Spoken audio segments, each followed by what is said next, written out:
You're listening to Sips of Sanity, your toolkit for emotional and intuitive intelligence, or what we like to call the dirty work. Let's do it.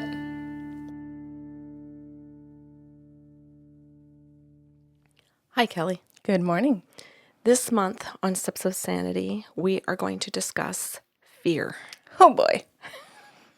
We joke with our patrons who are here for the entire series that Wednesday is always like the most difficult, hard-hitting show.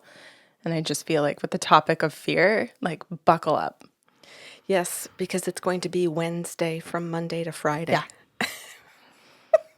But this came up because in so many sessions recently, fear was one of the main topics that clients were struggling with. And one of the guides said to me, why don't you do a whole series on Sips of Sanity about fear so that they would also have some resources to use. Mm-hmm. So this is how this came to be. This is how this happened for everybody. And so I spent quite a bit of time researching fear and putting this together. The very first show today is a discussion on what fear is and the signs of fear. Okay. So then in our other 4 shows, are we gearing up to have some tools? Yes. So this is not just a discussion. And we like to be very clear. Sometimes we're just offering you information to understand. Mm-hmm. And oftentimes, SIPS is more about tools to handle a situation.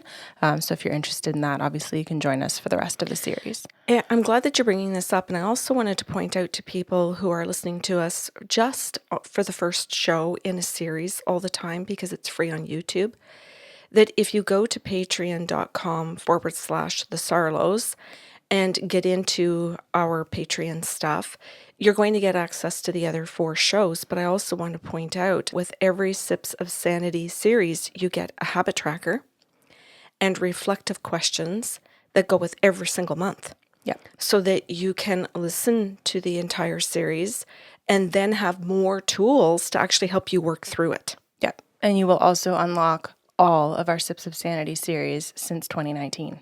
That's right. Download them and keep them. Mm-hmm. Okay. So as promised, I'm going to start off by just saying that I want to define fear.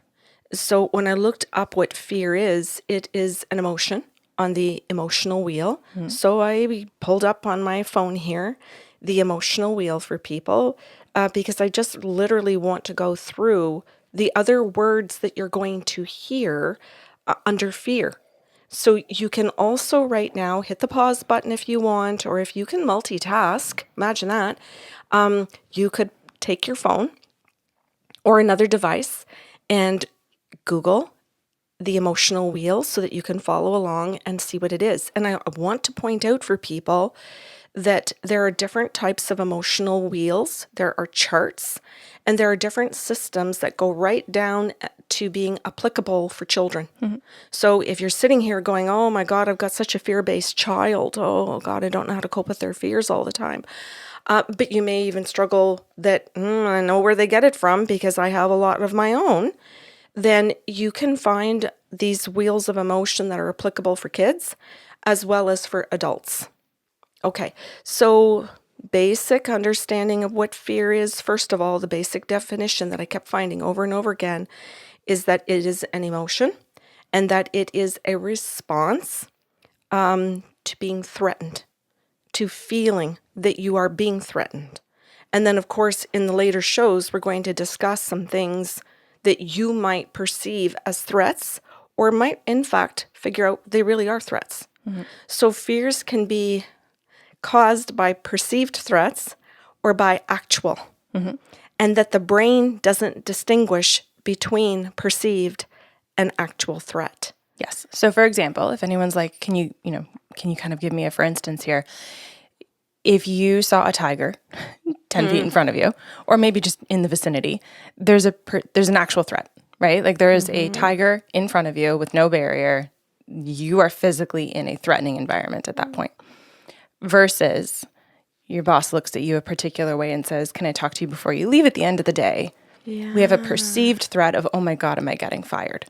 Right. Right? That's a good one. The body's pumping cortisol no matter what, whether it's like imminent death or potential, termination. I like your example because maybe if you're listening to this and you're the boss and you happen to say things like this to your employees without realizing that you're putting them in a state of perceived fear, perceived threat, perceived threat causing fear because of your behavior of just saying, can I speak to you at the end of the day? Maybe you could change that and say, I'd like to speak to you at the end of the day. You are not getting fired. I did that. In a management position, I would specifically say to people, I'd like to see you before you leave. I want to talk to you about some fun things. I want to celebrate with you. Or I want to chat. I Right. want to chat with you. We need to strategize about something. This is going to be a fun meeting, or it's just a brainstorm session. Or like I would tell them what they were Right. in for, so they weren't, feeling like they're going to the principal's office for the rest of the day. That's great. Okay. So and I wanted to go a little bit further, Kelly, because some people are going to go, okay, but where does that come from, or what does it really do? And I know that you can be wonderful explaining this better than me, but it's actually in the amygdala. It's actually in your brain. It's something that actually happens. So when people make fun of us because we are being triggered by a fear, it's not fair. It's not fair to make somebody who's in a fearful state. It is something that the brain is actually doing. Okay, so your brain is wired to survive. Your brain is wired to keep you alive, right? So everything that it's doing, every way that it's reacting is in terms of a risk assessment, essentially. So if there is a threat or a perceived threat, the brain is trying to problem solve that immediately.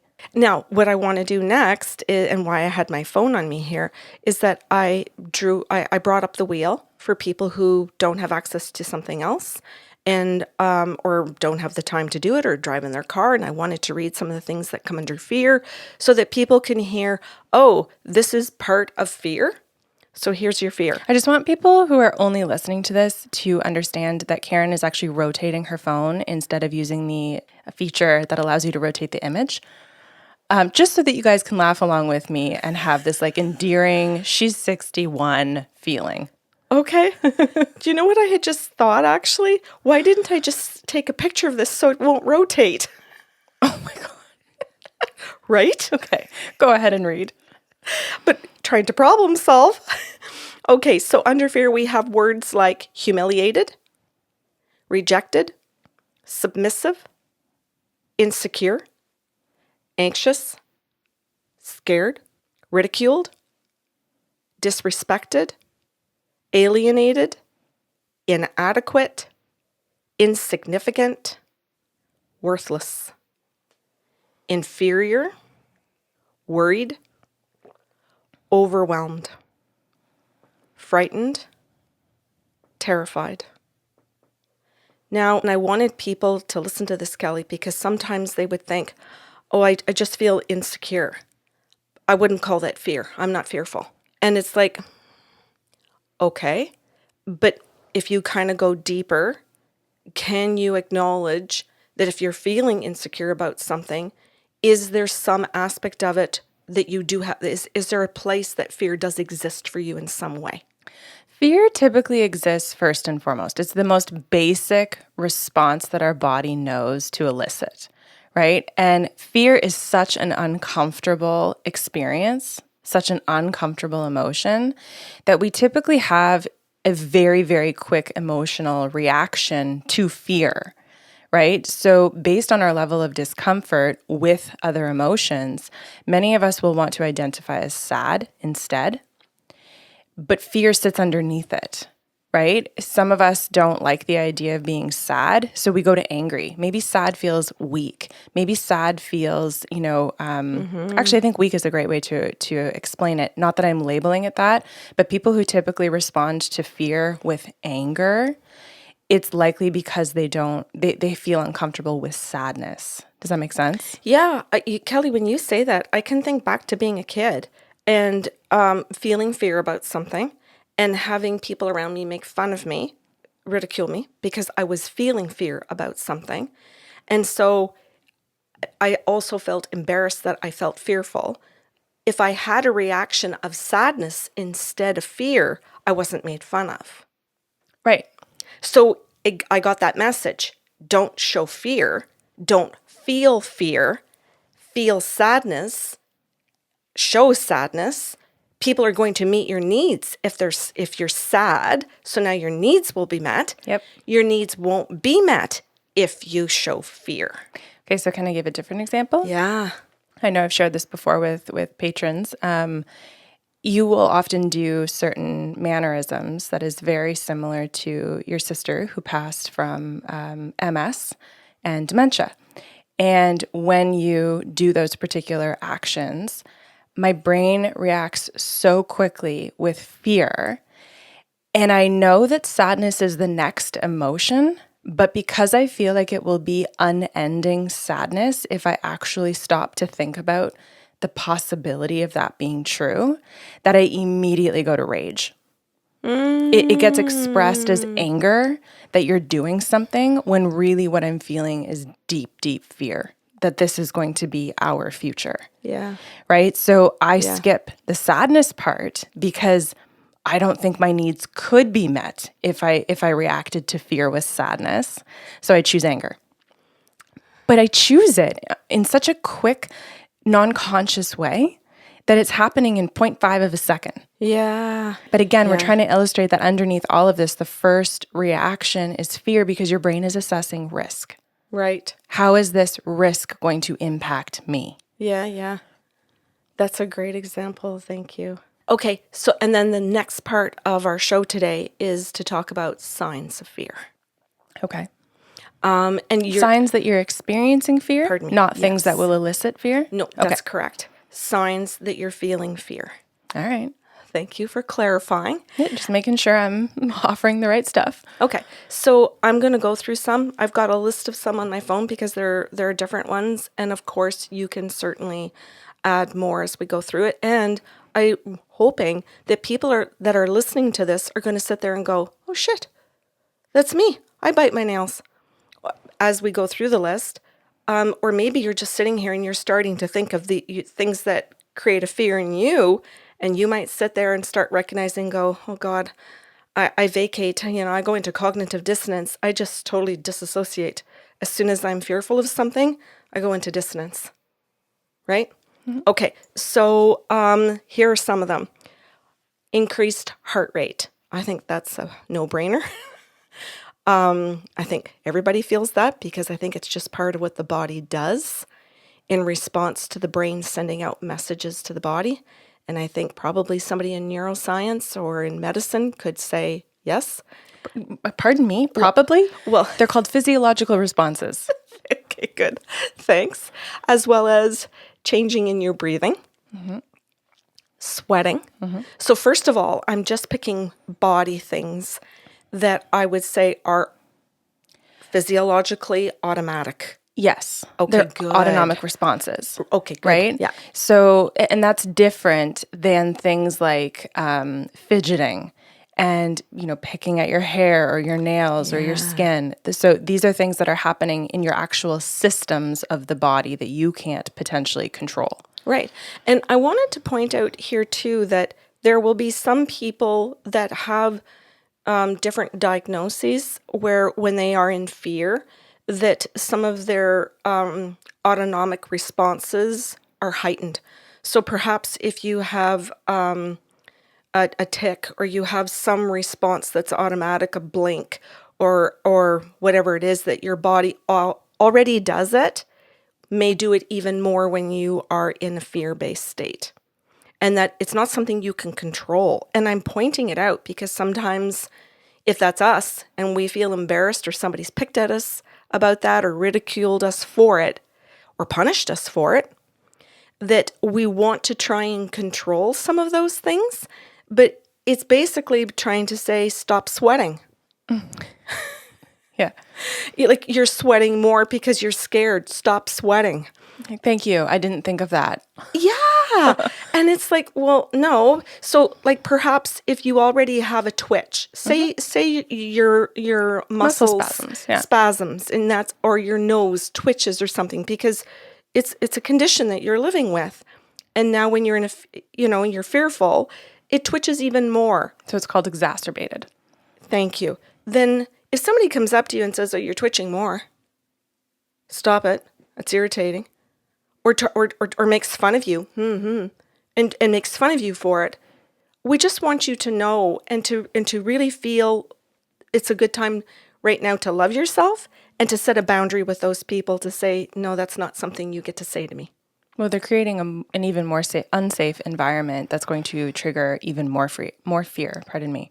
Exactly. I also want to note, too, that there are a lot of people who are on medications for very good reasons that will trigger a lot of these responses within the body, the physiological things, on a day-to-day basis, to the point where they actually don't know if it's a medical reaction or a physical reaction to the medication. And now they're not sure if they are actually feeling fear. We become out of touch with the emotion itself because these are side effects to a drug that we're like, okay, is it the drug or am I actually feeling fear right now? So we've got to work even harder to know what we actually feel emotionally. Yeah, and hopefully the listener that's going, oh my God, that's so me, is able to go, okay, maybe now I need to find a person that I get to share this with and talk to about this so that I can say, this is me, this happens to me.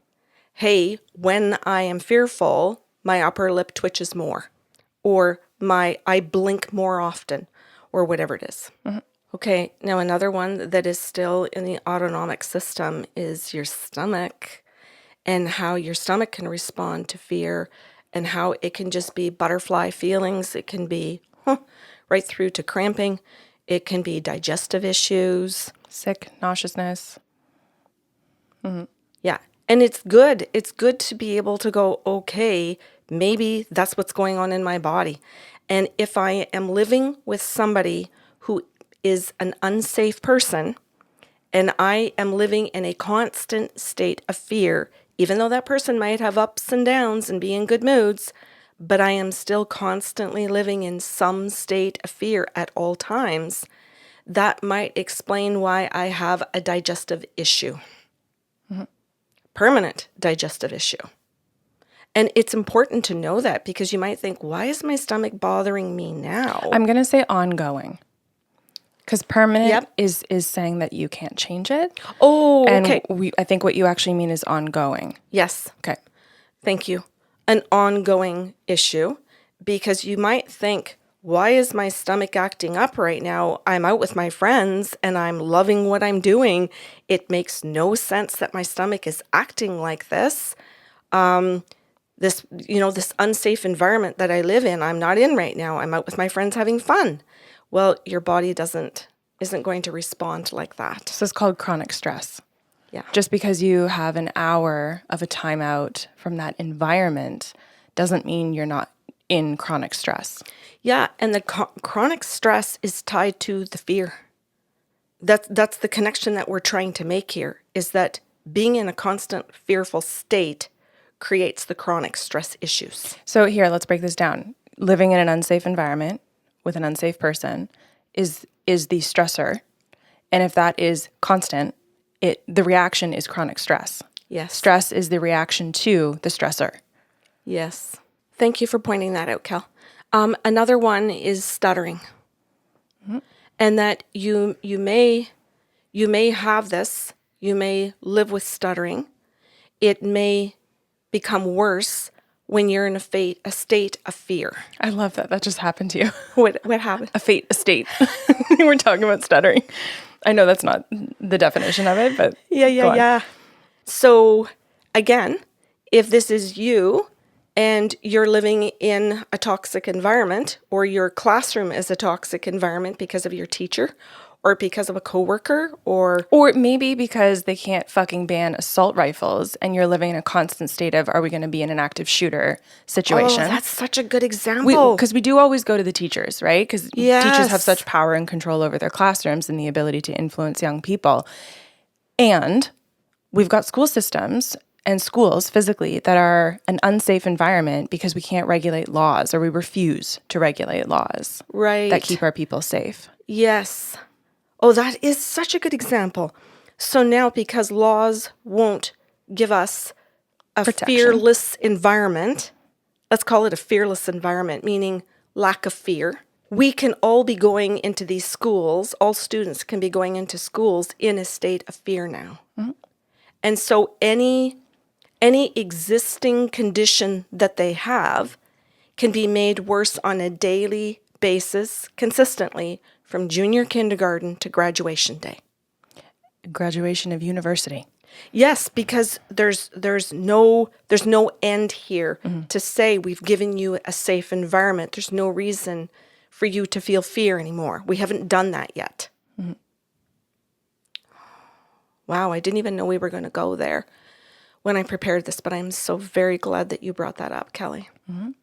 The next one is lisping.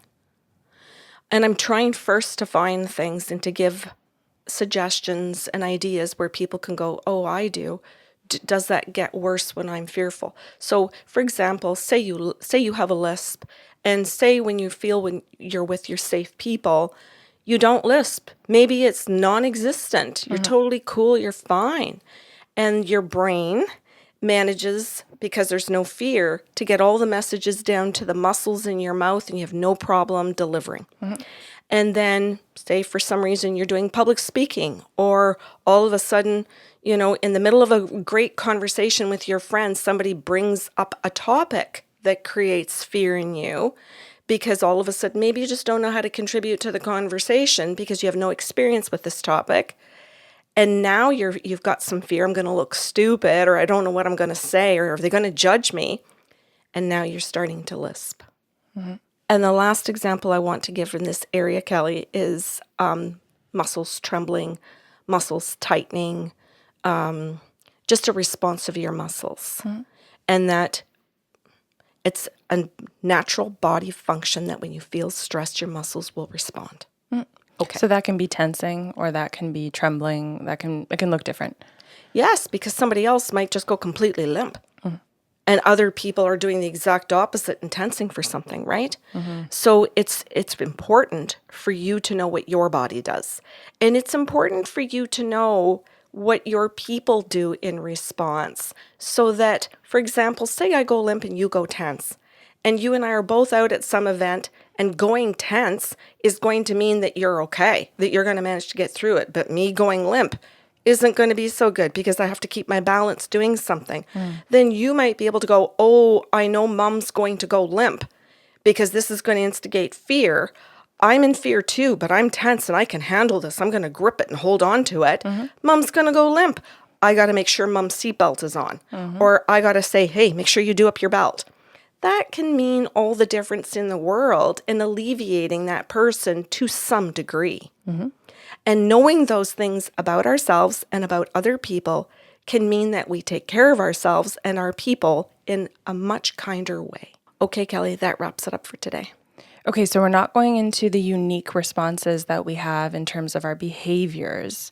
That was just to say how fear shows up in the body itself. That's right. Okay, good enough. So, hope you guys have a beautiful Monday. I look forward to the rest of the series. Thanks for listening to Sips of Sanity. Catch the full monthly workshop on patreon.com/the Sarlos.